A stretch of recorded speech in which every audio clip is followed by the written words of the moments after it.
To say that things have gone from bad to worse for the Acolyte would be quite the understatement, but that's exactly where we are.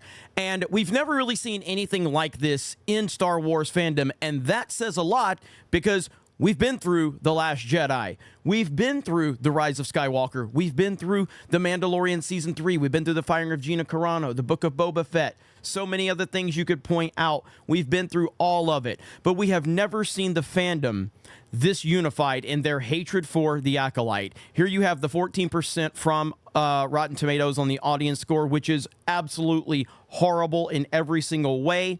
We've had controversy after controversy after controversy. Looper uploaded, big YouTube channel Looper uploaded a video taking shots at Nerdrotic and Critical Drinker, only to delete that video after they were called out, and they have not responded to their criticisms and accusations against Gary and the Drinker, because of course they are not going to respond to that. You've got Star Wars Theory saying that his channel is now getting hit, demonetized. The Quartering, same thing from the Quartering, same thing from many other creators out there. Anytime they talk about the Acolyte, they are facing demonetization. It's crazy. Last night, Wikipedia started to change lore right before our very eyes after the episode, and they make certain tweets. If you like Star Wars, you are a Star Wars fan. Don't let anyone tell you otherwise. 24 hours later, we aren't going to mince words on this one. If your response to an editor adding a date to an article on Wikipedia is to tell them you hope they and their pets die, you are not a Star Wars fan. Hate like this has no place here, and you are not welcome in our community. Obviously, I don't co-sign anything like that, but the point is that Wikipedia has lost their minds with everything they're trying to do with basically protecting Lucasfilm from criticism. But now, it's one thing when I criticize it, or Gary, or even the Critical Drinker, or Star Wars Theory, or Mahler, or Ryan Kennel, or so many other people out there that are criticizing Star Wars. That's one thing. But now it has hit a whole new level, ladies and gentlemen, because Moist Critical, one of the biggest, most respected creators on this entire platform, has a lot to say about the Acolyte. Now, I like Moist Critical. I think he's probably one of the best big YouTubers out there. He's always got a level-headed take. Doesn't mean I always agree with him, because I don't.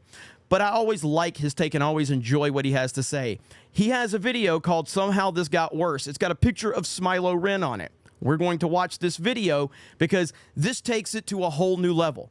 Now you can't just dismiss it as these angry fans that are just rage farming or whatever. You've actually got a respectable big-time YouTuber, massive YouTuber, 15 million subscribers. This video is going to get several million views, and he's already made one on the Acolyte. Now he's making another one. Let's hear what he has to say right here. I love making fun of bad media. Puts a big smile on my face, grinning from ear to ear. But very rarely will you catch me double dipping into the communal salsa bowl and insulting the same thing in multiple videos. Usually if I'm making fun of a horrible movie or show or video game, I'll make one video on the topic making jokes about why it's such an odorous pile. I agree. I tend to not make multiple videos on the same topic. I think that that's just a level of grifting that I can't even say it with a straight face. Obviously, now he's brought us, we've brought him down to our level. The Acolyte has brought Charlie Moist Critical down to our level. He's making multiple videos because it's so damn fun to roast this absolute shit show. So now you got Charlie himself saying, you know what, I had to make another video on this dog shit show. Of dog shit, and then move on from it. It's like a one-night stand. We share a night of fiery passion, and then we fist bump each other. I tip my fedora, say thanks for the good pussy, madam, and we both go our separate ways. And that's the end of that. That concludes the evening. But in very rare circumstances, I'll make multiple videos just ranting about how trash a piece of media is. And that is reserved for the most exquisite of stinkers this world has to offer. And brace for impact, because here comes the cold water, Star Wars fans. Unfortunately, I'm putting my hand back in the cookie jar here. We're double fisting on this topic because the Acolyte has absolutely shocked me with just how bad it continues to be. It was only 5 days ago I conducted my investigation to find out whether or not The Acolyte is the worst Star Wars show that's ever been made, like a lot of people were claiming it is. And my findings as of 5 days ago are obsolete now. The data is archaic. It's antiquated. Because episode 4 just dropped, and at the time, episode 3 was the newest. And while I agreed The Acolyte was bad, I still didn't think it was worse than Book of Boba Fett, which is perhaps one of the most boring things ever produced in the history of our species. It'd be more... See, I said that I said that in my last video. Somebody in my comments was like, what does that even mean? I didn't say our species. I think I said in the history of existence. I said this is the worst thing in the history of existence. And somebody's like, what the hell does that even mean? It means it's the worst thing in the history of our existence. That's what it means. Now, I did watch his video from a few days ago talking about it. And while I didn't watch the Book of Boba Fett, I've heard people say that it was absolutely horrendous. That was kind of when I was finally checked out of Disney Star Wars, to the point where I couldn't even roast it. It was just like I was in a weird place. So I didn't watch the Book of Boba Fett. I didn't watch season 3 of The Mandalorian. What else didn't I watch? I tried to watch Andor, and I enjoyed the first few episodes of it, but I just couldn't at the time. But with the marketing and the build-up to The Acolyte, I couldn't not cover this, because based on the showrunner, Leslie Headland, Harvey Weinstein's former personal assistant, based on how all of the cast and the crew were talking about, representation, and this is the first time we've ever had women in Star Wars, I just knew this was going to be awful. I knew this probably was going to be the worst thing we've ever seen in Star Wars. But even still, here I am thinking, I didn't think it was going to be this bad, and yet here we are. But anyway, his video from a few days ago, he had concluded, in his opinion, in 3 episodes in, that Book of Boba Fett was still probably the worst. Now, he's seeing the light. Stimulating to just listen to your fucking English professor farting into a walkie-talkie for a 2-hour Zoom meeting. It's so boring. And it has one of the worst scenes in television history with the Vespa chase scene that I reference all the time. That scene is so bad, it should almost be considered criminal. Like, charges should almost be considered for whoever pitched that idea and then actually executed on it. It's a terrible show. I'd rather watch a 45-minute argument between my parents debating whether or not they should get a divorce. That'd be a lot less painful than sitting through a single episode of Book of Boba Fett. Point is, I still thought that show was worse. But now that episode 4 of The Acolyte dropped, I now see this has the potential to definitely surpass it in being the worst Star Wars thing ever made. It's shocking that they keep finding new ways of not only boring me, but also making me feel insulted for how stupid they must think the audience is that's watching it. And by the way, I wasn't even planning on watching this. I was more than content just dropping it after episode 3 and not really going back to it. But then I saw a headline saying that Kathleen Kennedy was saying that the low Rotten Tomatoes score of The Acolyte isn't normal, and then apparently went on to imply that it's because the majority of Star Wars fans are males, and since The Acolyte has a female lead, they weren't receptive to it, and then just not liking it because of that. That's not necessarily true. She wasn't talking about the low Rotten Tomatoes score. She made those comments before the series even came out. But she did basically say, like, how that Star Wars fandom is predominantly a male-dominated fan base, and how women have it so hard. She just didn't say it in reference to the Rotten Tomatoes score per se, but she did make those comments. And that's not the first time she's made those comments. That's what Lucasfilm is built on. Is the Force is female. It's built on this. It's built on this idea that women have never been in Star Wars and women need to be represented, and it's 100% bullshit. Women have always been in Star Wars. Women have always been in Star Wars fandom. Not predominantly, obviously, but there have been female fans. You can't force genders to start liking something that they don't like. You can't do that. You take care of the base foundation of your fan base, and then other people that are interested will get involved. But you can't just completely change the whole entire foundation of the fandom, of the product, and expect the fandom to respond. You can't do that. And that's why Star Wars is in this place right now. Which I always think is a very interesting strategy, to immediately blame the audience when something is failing. Now, of course, it is true that there are certain weirdos out there that are going to hate something because a woman is in it in a prominent role. That does exist. But I would argue that's not the majority of consumers of a product, because if that was the case, the Fallout series would have... It's never going... Like, there's always going to be people that are going to have those opinions, and they are the smallest of the small minorities.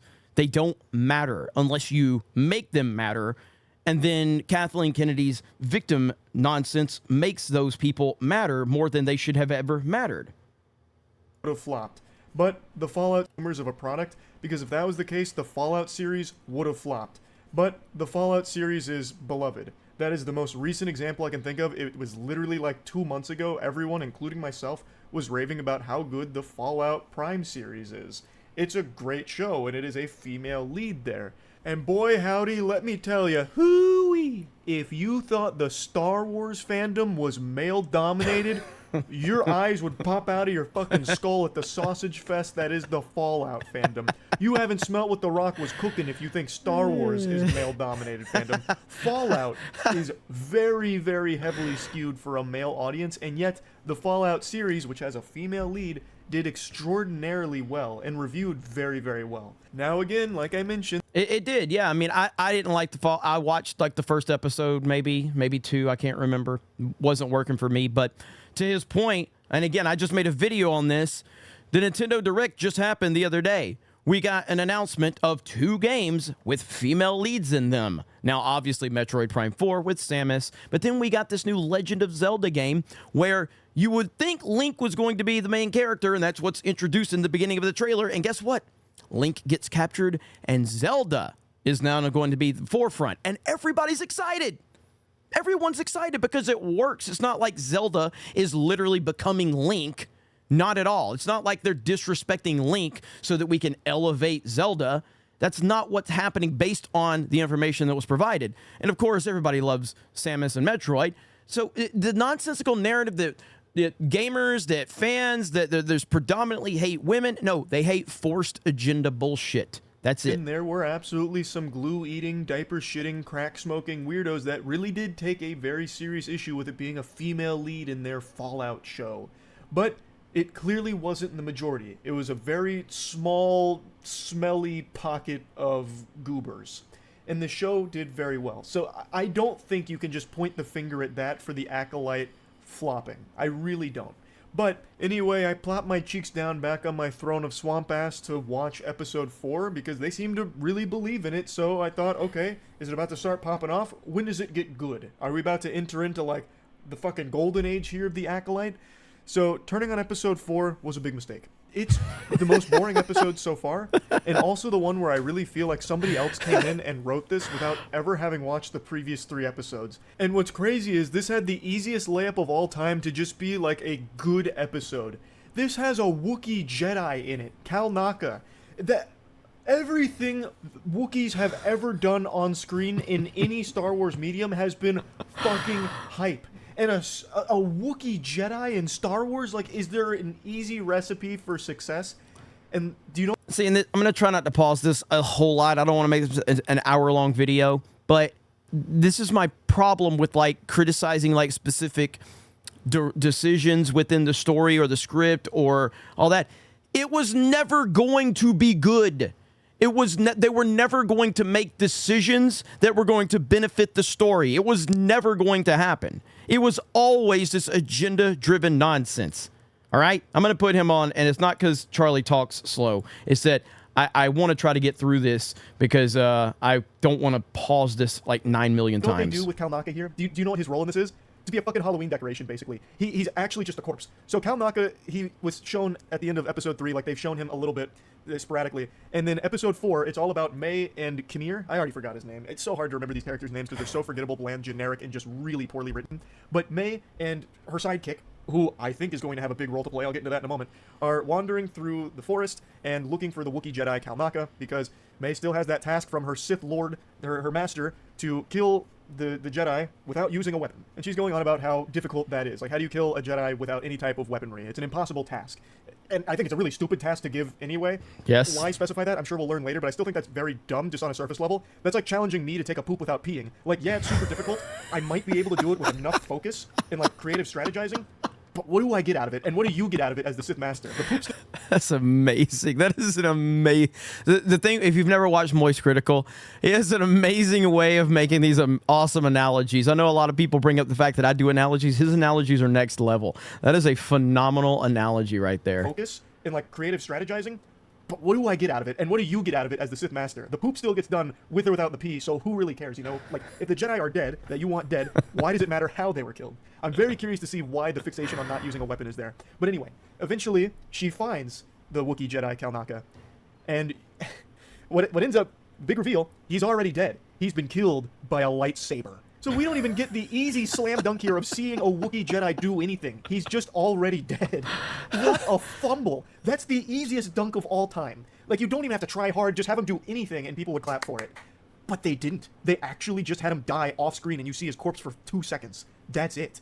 That's just a shockingly stupid decision. Unless they bring him back with some kind of forced necromancy or something, I don't see him having a role in the show going forward. It's just, that was his role, to get hit with a lightsaber off screen and add to this mystery of who did it. Of which I don't think there's a real mystery present because it seems super obvious that I'm praying they're not going to do it. But anyway, I didn't even get to the stupidest part. So May, the main villain of the series, who has killed 2 Jedi Masters right now, she had a great fight scene with the first Jedi Master in episode 1 with the bar scene. It's a great fight, which is a really, like, narratively, it's a... He better bring up her crazy turn, because again, I brought up my video, how stupid it is that she just turns good all of a sudden. Stupid fight, and how the Jedi Master dies at May's hand is pretty underwhelming, but the fight is very flashy, it's choreographed very well. As I've said since the last video I made, the action choreography in the show is pretty good. Like, I like the fights a lot. You know what episode 4 has none of? Fights. You know what episode 4 has a lot of? Nothing. So they're not even utilizing the strongest part of the show. There's no fights here, which they could have easily had something for the Wookiee Jedi. She also did kill another Jedi Master, albeit in a much less interesting way. Master Torben, who was just this lobotomite that couldn't stop levitating. He literally just levitates for like 24 hours a day, I guess, and refuses to talk to anyone until May came through with a little vial of poison, and then he floats down and he says thanks and kills himself, basically. Well, not basically. He literally just drinks the poison and dies. That's it. So, like, we've had one good fight with the Jedi Master, and I really thought we'd have something for the Wookiee Jedi, but nope, subverted those expectations in the lamest way ever. But the stupidest part is, May has killed 2 Jedi Masters, and in the middle of the forest here with Kamir, she decides to, like, booby trap him, so she strings him up with, like, this trap where he's now, like, hanging upside down, and she says to him that now that she learned that her sister Osha is alive, she's going to turn herself into the Jedi. Yes, it's the dumbest thing ever! You've killed 2 Jedi! It makes no sense. It makes absolutely no sense. It's the dumbest thing ever. But I've already talked about that, how much I hate that scene and how stupid it is and how retarded it is. Let's continue. That's the stupidest fucking thing I've ever heard. This comes out of nowhere, mind you. May has spent 16 years as a villain and assumedly been working with this Sith Lord for most of that time. And now all of a sudden, she learns Osha is alive, which I feel like she probably would have learned at some other point if she did any research at all into any of the Jedis that she was hunting. She would have learned that Master Soul, which is one of the 4 Jedi she's tasked with killing, was the teacher to Osha. Like, that's publicly accessible knowledge in like the Jedi Order. I feel like May, given her endless resources, I suppose, with the Sith Lord, would have absolutely immediately spotted Osha was alive because she is one of the registered Padwans to Master Soul, one of her targets. Like, I feel like there's no way she didn't know. There is no way. Like, it makes absolutely no sense. Of course she would find out her sister's alive. Her sister was a Jedi. Like, what are we talking about here? And you were tasked to kill Jedi. And you've done no research? You've done no reconnaissance? None of that? What are... I'm so happy that people like Charlie, Moist Critical, are covering this because the stupidity of Disney Star Wars really is next level. And again, I will repeat what I said before. We have never seen anything quite like this. And we got 4 episodes left of this shit. 4 episodes of this garbage are left, and it will only probably get worse, although it's hard to imagine it's going to get worse in episode 3. We'll see. Know that, but I'm reading way too deep into it. Like, my thinking cap is on when it should be off. I'm watching a Star Wars show, I guess. I'm going way too hard on it. But anyway, she learns Osha's alive and then decides her plan is to turn herself into the Jedi. And Kamir's like, well, that's fucking stupid. You know they're going to, like, lock you up forever. And she's like, no, I know something that they want to know about the Sith Lord, the Sith that's training her. I have information they're going to want, so they'll take it easy on me. You killed 2 Jedi Masters. Like, you can't just, like, that's not something you can just wash your hands of and they're just going to, like, pat you on the back and be like, exactly. All right, hey, you gave us good info, it's okay, you killed these 2 Jedi Masters. All is forgiven, all's right in the world. Like, I don't know how you could be that dumb. Like, how can you be that stupid? There's no way. That is terrible, terrible writing. And it comes out of nowhere. It comes out of actually nowhere. Because keep in mind, May is the reason Osha and her were even separated in the first place, and why she thought Osha was dead, because when they were kids, in episode 3 with the flashback scene, May says to Osha's face that she is going to kill her. Osha, because Osha wanted to leave and join the Jedi. So May sets the entire fucking building ablaze and leads to the death of her entire family and everyone else there. That was May, the psychotic plan that she hatched as a child, and now all of a sudden she's like, oh, my sister's alive. This changes everything. I'm going to turn myself into the Jedi because my loyalty is to my sister. That's one of the lines she says verbatim. Her loyalty is to her sister. You tried to fucking kill her. You literally not only tried to kill her, but you ended up having a hand, at least, in killing everyone else around there with that fire. Like, what do you mean? Where is this coming from? And I'll say this. So I've heard some people say that they think that she's still going to be bad or whatever.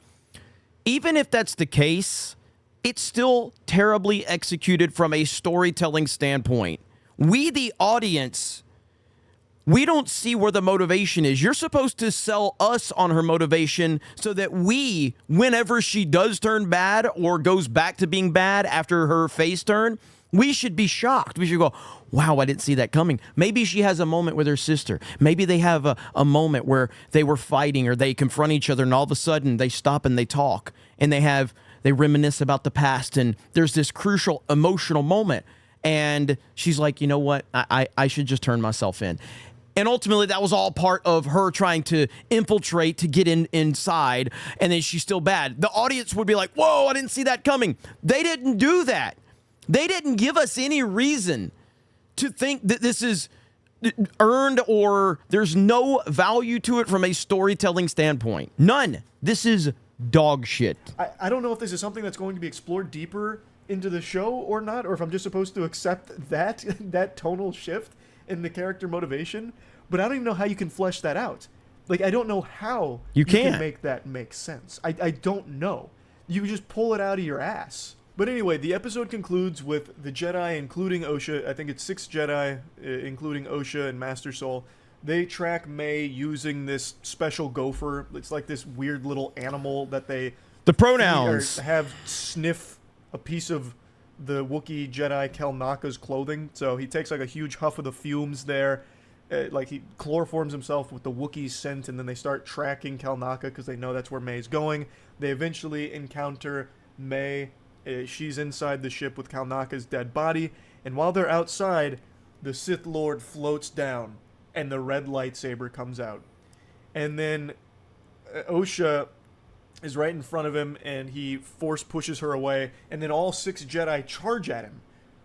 Awful battle plan. These are some of the most highly trained killing machines in the galaxy, and the best they could do is like basically fucking sleepwalk at this Sith Lord that's now presented itself. Keep in mind, this is the first time they're seeing a Sith ever. Like, yeah. They are thought to be extinct. This is a huge deal, and the best they do is like lightly jog at him with their lightsabers drawn, and he force pushes all of them away. Credits roll for episode 4. Now, I did see a lot of hooting and hollering about how this breaks canon because in The Phantom Menace, they were all shocked to learn that Sith were still around in any capacity. But since this was going on and there's clearly a Sith that they have now seen, they would have at least had that knowledge, you would think. But I'm not even here to really talk about it breaking Star Wars canon, because I'm here to just look at the show on its own 2 feet, not even thinking about how it ties into other Star Wars property. And that's what I've said about this show from the beginning. Like, forget knowing Star Wars, forget being a fan of Star Wars, forget knowing the lore. As a normie walking into this show is so fucking bad. There is nothing redeeming about this. Clearly a Star Wars fan's going to hate it. Clearly a Star Wars fan's going to rip it apart. But even from a normie standpoint, you watch this show, and from a writing standpoint, from a dialogue standpoint, from a storytelling standpoint, everything is horrible on this show, and none of it makes any fucking sense. I just wanted to watch this as its own show, as if nothing else in Star Wars existed, and it's still bad. Like, even if you go into this only caring about what you're seeing in Acolyte and not how it ties into other things, it's still just not good. It's just boring, and it is really poorly written, even in its own self-contained 4 episodes so far. It's also really weak visually. For a $100 million plus 180, budget, 180, Charlie. Does feel like something that would fit right at home on the CW station. Yes. Like, every time they show Coruscant, I want to cry. Like, it just looks terrible. It actually looks like a PlayStation 1 cutscene. And a lot of the visuals just look super cheaply made and haphazardly thrown together. Dude, he's basically saying everything that we have been saying about this show, and he is not someone that's kind of in our sphere. He's on a whole different level, and he's saying the same things we've been saying. That's why this is crucial, because it's not just the everyday fans or the grifters or the hate YouTubers. Everybody sees this for what it is. This is a catastrophic failure of the likes we have never seen for Disney Star Wars. Everyone hates this fucking show. And that is not the VFX team's fault. These VFX teams are getting used and abused, and they just have no time to actually finish their work anymore, and my fucking heart breaks for them. It is so sad how poorly treated the VFX artists are. So I don't blame them at all when a show comes out looking like this, because I know this isn't their choice. They just didn't have time because of these strict fucking deadlines that they get hammered with to actually fully flesh out the visuals. Now, there is something I want to mention. I hinted at it a moment ago about something very predictable. Khmer. I'm still not going to bother looking his name up because I just don't care enough about his name. Khmer being the sidekick of May, the one that made the poison for her. I'm quite certain that he is the Sith Lord, the mysterious man in the motorcycle helmet with the red lightsaber. I think they are making it very obvious that he is a lot deeper than we're being led to believe he is. He's not just some goofball that May is traveling with, who also happens to be indebted to this mysterious Sith Lord. I am pretty confident that they're going to have the big reveal that Khmer is the Sith Lord. Both he and May are on this planet, and now the Wookiee Jedi is mysteriously slashed with a lightsaber, and somehow the Sith Lord is also here, all while Khmer isn't present. He's supposedly still entangled in May's trap.